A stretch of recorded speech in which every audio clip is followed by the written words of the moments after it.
Hello friends, welcome back to our channel अब Padhega India. अभी तक अब पढ़ेगा इंडिया में आप देख रहे थे कि अलग अलग सब्जेक्ट्स के अलावा बिहार जो सब इंस्पेक्टर है, बिहार दरोगा का, वहाँ पर सेट प्रैक्टिस करवाया जा रहा है। अभी अभी नोटिफिकेशन आया है इसका, दिल्ली पुलिस कांस्टेबल का। अच्छे खासे सीट है, इतने सीट जनरली हुआ नहीं करते यहाँ पर। अच्छा सीट के लिए वैकेंसी आया है। अभी मैं आपको पूरा दिखा देती हूँ, बता देती हूँ कि कब से कब लास्ट डेट है और फिर कब एग्ज़ाम होने की संभावना है, क्या एग्ज़ाम पैटर्न है, ये सब कुछ मैं बताऊँगी। उसके बाद फिर आप लोगों का सेट प्रैक्टिस जो है वो इस पर अब पढ़ेगा इंडिया पर करवाया जाएगा। कुछ प्रीवियस ईयर्स के भी क्वेश्चंस होंगे और कुछ प्रैक्टिस सेट्स भी होंगे। तो सबसे पहले आप देख लीजिए, जो दिल्ली पुलिस कांस्टेबल का हो या सब इंस्पेक्टर का हो, इसका जो एग्ज़ाम है वो कंडक्ट होता है एसएससी के द्वारा। एसएससी के तहत आप दिल्ली पुलिस कांस्टेबल की भी एग्ज़ाम देते हो और उसके अलावा एसएससी सीपीओ के तहत आप दिल्ली पुलिस सब इंस्पेक्टर का पेपर देते हो। तो अब हम देखते हैं कि इसका जो डेट है वो कब से कब तक है। जो इसका रिलीज़ डेट है वो 1 अगस्त को था। ऑनलाइन फॉर्म 1 अगस्त से स्टार्ट हुआ था। अच्छा, ये है कि 7 सितंबर इसका लास्ट डेट है रजिस्ट्रेशन का, और लास्ट डेट फ़ी पे करने का है वो है 9 सितंबर, और ऑफलाइन चालान का 11 सितंबर, और उसके बाद पेमेंट थ्रू चालान का लास्ट डेट 14 सितंबर है। जो आपका फ़ी लगेगा वो है 100 रुपीज़। इसका एडमिट कार्ड अक्टूबर में आ जाएगा और संभावना है कि नवंबर लास्ट में और दिसंबर फर्स्ट में इसका एग्ज़ाम कंडक्ट करवा दिया जाए।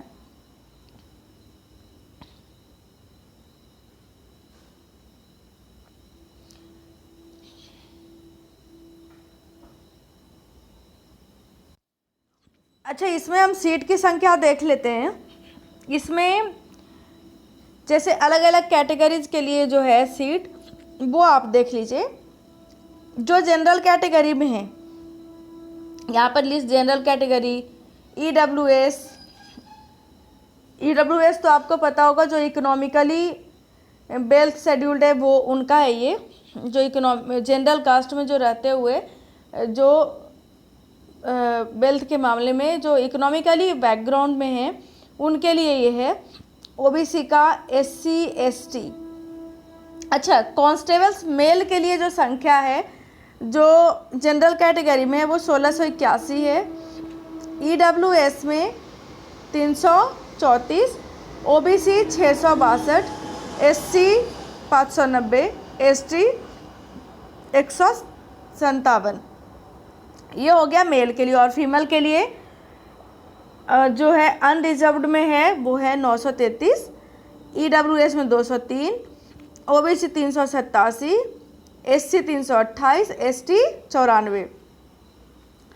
उसके अलावा आते हैं जो उसके शेड्यूल 19 और 15 में जो दिया हुआ है उसके तहत इतने सीट हैं। और जो एक्स आर्मी मैन होते हैं उनके लिए सीट ये दिया गया है। टोटल हमारे पास सीट है 5846 सीटें, इतने के लिए वैकेंसी आई है। अब आप देखिए कि फ़ी किनको किनको देना पड़ेगा। एससी एसटी पीडब्ल्यूबीडी को पेमेंट नहीं करना है। फीमेल कैंडिडेट के लिए पेमेंट नील है।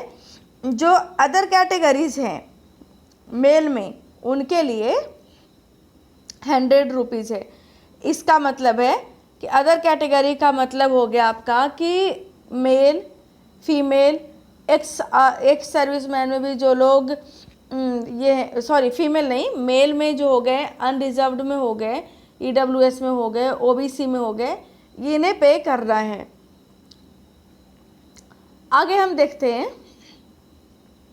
इसमें हो गया आपका जो एग्ज़ाम पैटर्न है वो हम देखते हैं कि क्या क्या पूछा जाता है। रीजनिंग होता है, 25 क्वेश्चन होता है 25 नंबर का। जनरल अफेयर्स, जनरल नॉलेज और करंट अफेयर्स जो होते हैं वो 50 होते हैं 50 नंबर का। न्यूमेरिकल एबिलिटी जो होती है वो 15 नंबर का, और कंप्यूटर फंडामेंटल जो बेसिक टेस्ट होते हैं वो होते हैं 25 नंबर के। और फिर इसका जो टोटल स्कोरिंग 100 नंबर का होता है और जिसके लिए टाइमिंग दिया जाता है 90 मिनट का, यानी 1.5 घंटे का टाइमिंग होता है। अच्छा, आपको एक और चीज़ बता दूं, इस बार का जो कांस्टेबल का एग्ज़ाम होगा वो ऑनलाइन होगा। इसके अलावा हम देखते हैं निगेटिव मार्किंग, तो वही एसएससी का जो पैटर्न है 1/4 निगेटिव मार्किंग, वही है इसका निगेटिव मार्किंग। अच्छा, इसमें होता है कि इसमें अब है कि देखिए एग्ज़ाम चाहे कोई भी एग्ज़ाम हो उसमें भी यही पैटर्न फॉलो होता है। मैं आपको इसका कांस्टेबल का बता रही हूँ, एसएससी कांस्टेबल्स का, तो उसका मैं बस बता दे रही हूँ। जो लगभग 30% जो होते हैं किसी भी एग्ज़ाम में क्वेश्चंस वो इजी लेवल के होते हैं, 50% मीडियम होते हैं और जो 20% होते हैं वो डिफ़िकल्ट क्वेश्चंस होते हैं। जो हम टॉपर्स वगैरह की बात करते हैं वो सारे डिफ़िकल्ट लेवल में जब पहुंच जाते हैं, उन क्वेश्चंस को जब सॉल्व करना वो स्टार्ट करते हैं, तो आप टॉपर्स की श्रेणी में आ जाते हो। अच्छा, अब है कि इसमें जैसे शॉर्ट लिस्टेड किया जाएगा कैंडिडेट्स को, एक बेसिक परसेंटेज है कि इतना परसेंट अगर वो मार्क्स ले आते हैं तो बाद में उन्हें शॉर्ट लिस्ट किया जाएगा। तो आप परसेंटेज देख लो, कैटेगरी वाइज है। जनरल कैटेगरी में 35% मार्क्स, यानी कि 100 में से 35 नंबर जो पासिंग नंबर होगा आपका। SC ST OBC EWS का है 30% है, एक्स सर्विसमैन 25% है, ठीक है। जो कंप्यूटर बेस्ड फर्स्ट एग्ज़ाम होगा उसमें वो लोग अगर इतने परसेंट ले आते हैं, ये उनका बेसिक क्वालिफाइंग मार्क्स है। उसके बाद उन्हें नंबर बेसिस पर शॉर्ट लिस्ट किया जाएगा। आगे देख लेते हैं हम कि क्या क्या क्राइटेरिया इस फॉर्म को फिलअप करने के लिए।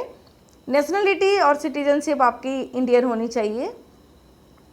एजुकेशनल क्वालिफिकेशन जो है वो 10+2 होना चाहिए, या फिर वैसा 11th पास पर भी है कुछ कंडीशंस में, जैसे bandsmen, buglers, mounted constables, driver, dispatch riders ETC of Delhi police only, या फिर sons of serving deceased retired police personnels including multitasking staff of Delhi police. इनके लिए है कि ये अगर 11th पास भी है तो भी ये एलिजिबल है इस फॉर्म को फिलअप करने के लिए। एज लिमिटेशन देख लेते हैं। एज लिमिटेशन इसका है 18 से 25 साल, यानी कि 1/7/2020 तक 18 से 25 साल आपका एज होना चाहिए। मतलब 1/7/2002 और उसके बाद का आपका एज 1/7/2002 तक का जो है, और 1995 से 2002 तक के एज वाले इसमें फॉर्म भर सकते हैं।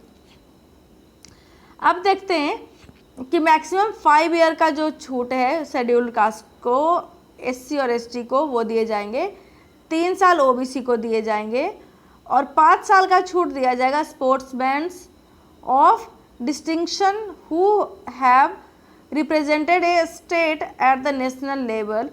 यानी कोई भी जो स्पोर्ट्समैन है जो नेशनल लेवल पर किसी गेम को खेला हो, ठीक है, रिप्रेजेंट किया हो, तो उन्हें 5 साल का छूट दिया जाता है। और अपर एज 40 साल का होगा जनरल कैटेगरी वाले का, OBC वाले का 45 और SC ST वाले का भी 45 साल होगा अगर कोई डिपार्टमेंटल कैंडिडेट हो तो।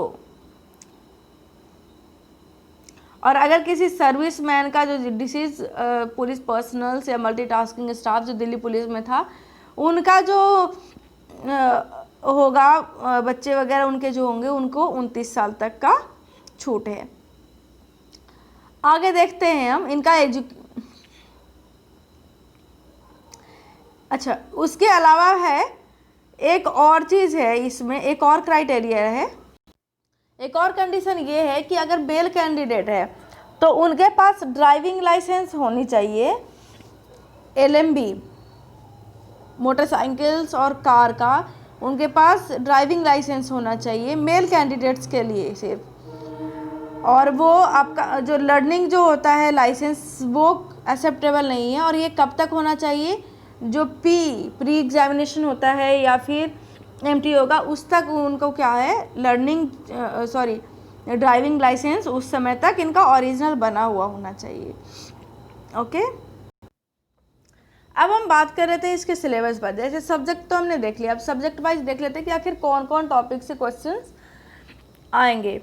तो न्यूमेरिकल एबिलिटी सिलेबस में क्या है, उसमें आ जाएगा आपका, ये देखिए, नंबर सिस्टम,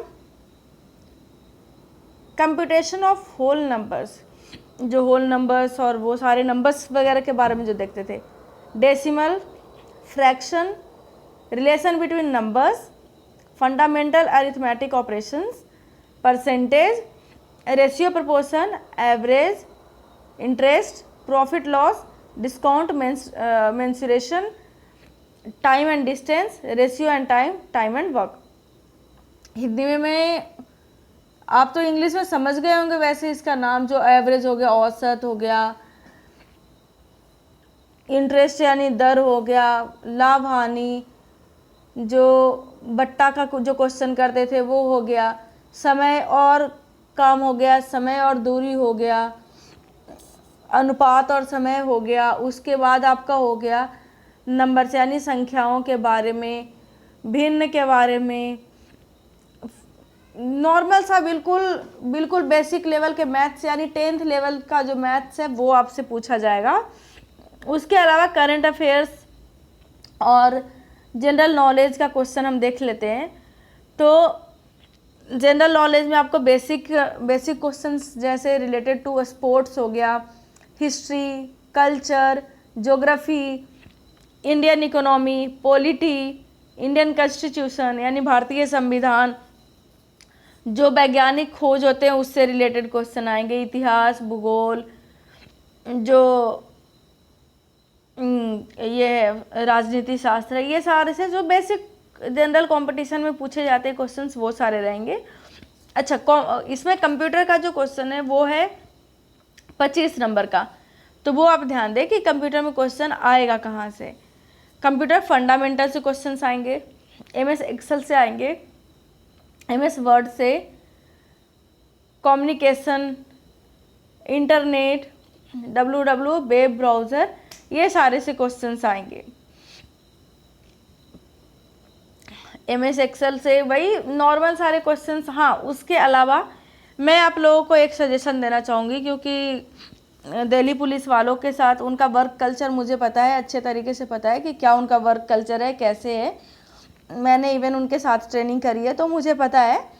तो मैं आप लोगों को बता दूँ, आपके इवन बेनिफिट के लिए ये चीज़ है। चलो, बेसिक नॉलेज होना, आपको थियोरेटिकल नॉलेज होना अच्छी बात है, लेकिन टाइपिंग स्किल्स आप अपना डेवलप करिए, और जितना मैक्सिमम हो सके ना, आपका जो कंप्यूटर में जो नॉलेज है वो जितना मैक्सिमम हो सके वो आप यूज़ करो। क्योंकि चलो आपका कहीं भी सिलेक्शन हो जाता है, जॉब में होने के बाद की मैं एक बात बता रही हूँ कि आपको कहीं भी सिलेक्शन हो जाता है तो पोस्ट आपकी क्वालिफिकेशन पर डिपेंड करता है कि किस तरीके का ज्ञान आपके पास है। नॉर्मल जो हमारे यहाँ कांस्टेबल एक होते हैं, किन्हीं की ड्यूटी रोड पर भी लगती है तो किन्हीं की ड्यूटी ऑफिस में भी होती है। तो वो आप पर डिपेंड करता है कि आप अपने आप को किस लायक बनाते हैं कि आपकी ड्यूटी कहाँ लगे।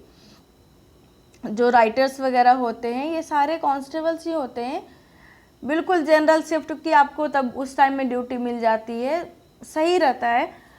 तो आपको वो सारा चीज़ आप पर डिपेंड करता है। आप अपना टाइपिंग स्किल वगैरह है वो सही रखो। कंप्यूटर में आज के डेट में जो भी चल रहा है चीज़ वो कंप्यूटर से चल रहा है, तो आप अपने आप को मतलब कंप्यूटर में अपना जो नॉलेज है वो थोड़ा एक्स्ट्रा गेन करिए। उसके अलावा टाइपिंग स्किल पर मैं बार बार फोकस कर रही हूँ, क्योंकि जो मोस्टली काम है आजकल के वो सारे ऑनलाइन होते हैं या फिर कंप्यूटर पर रजिस्टर मेंटेन किए जाते हैं। तो उसके लिए सही है कि आपको अगर सही से नॉलेज है, अच्छा नॉलेज है, तो आपको ट्रेनिंग के बाद तुरंत ही ऑफिस में रख लिया जाता है। इसलिए आप लोग थोड़ा अपना एक्स्ट्रा एफर्ट देना इन सारे चीज़ों पर। चलो, ये सारे हो गए इसके बेसिक चीज़ कि क्या है, क्या सिलेबस है, कैसे है, क्या एग्ज़ाम होगा, कब होगा, ये सारे चीज़ों के बारे में हमने बता दिया। उसके अलावा हम क्या करेंगे कि जो ये तो बेसिक बस आपको बताने के लिए मैंने एक वीडियो बना दिया। इसके जो नेक्स्ट वीडियो होंगे वहाँ से हमारा लेक्चर स्टार्ट होगा, मतलब कि हम प्रैक्टिस सेट स्टार्ट करेंगे। बहुत ही मुश्किल से मैंने यहाँ पर बुक ढूंढा है तो बहुत मुश्किल तरह से मुझे मिल सका। मैं मार्केट गई थी तो वहाँ से बुक्स एक्चुअली अवेलेबल है ही नहीं। सही मायने में ये कहा जाए तो बुक्स न के बराबर अवेलेबल हो। जैसे जनरली हमारे पास कोई भी एग्ज़ाम होता है तो उसके लिए बहुत सारे बुक्स होते हैं, हमारे पास ऑप्शन होता है कि ठीक है ये बुक नहीं, ये बुक, अपने तरफ से ढूंढ करके हम ऑप्शन निकालते हैं। पर अभी मैं मार्केट में गई, जा कर के पता करी तो बुक्स एक्चुअली अवेलेबल थे ही नहीं। करीब 10-15 दुकान में ढूंढने के बाद मुझे सिर्फ एक दुकान में, वो भी एक ही बुक मिल सका। तो फिर मैं कोशिश करूँगी अगर कुछ समय बाद बुक मिल जाए तो फिर मैं दूसरी बुक लाने की कोशिश करूँगी, क्योंकि मुझे पता है कि अभी के टाइम में लॉकडाउन चल रहा है और आप लोग अलग अलग शहर, पूरे ऑल ओवर इंडिया के लोग इस फॉर्म को फिलअप करते हैं। अलग अलग शहर से आप लोग हो। जब दिल्ली में इतना मुश्किल हो रहा है किसी बुक का मिलना, तो आप सोच लो कि आपके स्टेट में कितना ही बुरा हाल होगा। स्पेशली दिल्ली के से रिलेटेड किसी बुक को वहाँ पर किसी और स्टेट में ढूंढना, वो भी इस कोरोना के टाइम में, इस लॉकडाउन के टाइम में।